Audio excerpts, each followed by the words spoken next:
in general, you don't think that the American promise has been something pretty special, Josh? No?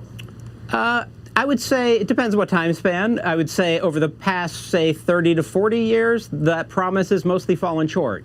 You've seen the vast majority of households that see income growth far below the average growth, not just the top 1%, just below average. How can most people grow below average? It's because the average is pulled up by skyrocketing incomes at the top. We've exported a lot of prosperity, too, obviously. We've about 600 million Chinese into them. Dan, you've been very quiet. You've been serene almost, I guess. What would you say?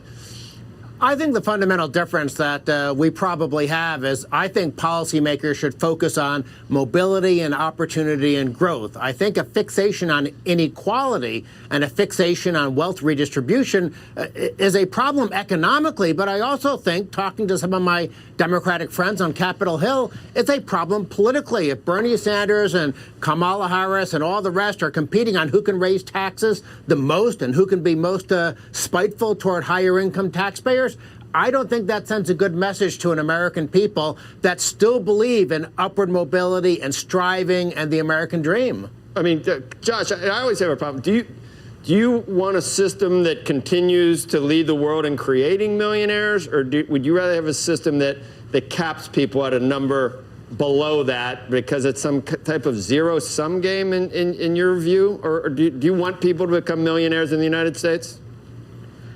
I think the number of millionaires is a statistics I'm not super interested in. I would say we have had a very asking you whether you're interested in it. I'm just asking you whether you think it's a good thing that. No, you asked which I wanted. Do I want more millionaires? Right. I don't really care. What I want is most households in the United States to be getting richer steadily over time. I mean, in the long, long, long run, that leads to a lot of millionaires. But most Americans are nowhere close to being a millionaire and are not on an income trajectory that's going to lead them. And hopeful and aspirational, right, Dan? That's right. And policy should actually help them rather than hamstring them the way it has for the past 30 years. Dan? If I can jump in, I think we can probably agree on let's get rid of some of the cronyism in the economy that helps the politically well-connected. I think back last decade to TARP as a horrible example of government power being used to help rich people. I want a genuine competitive marketplace with nobody getting any special benefits from government, and I view government as something that does get captured by the rich. And so I would think that honest people on the left and the right can come together, shrink government, create more of that rising tide that JFK talked about that can lift all boats.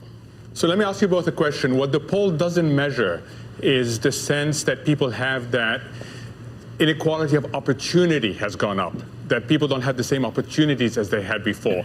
How important do you think this issue is looking forward?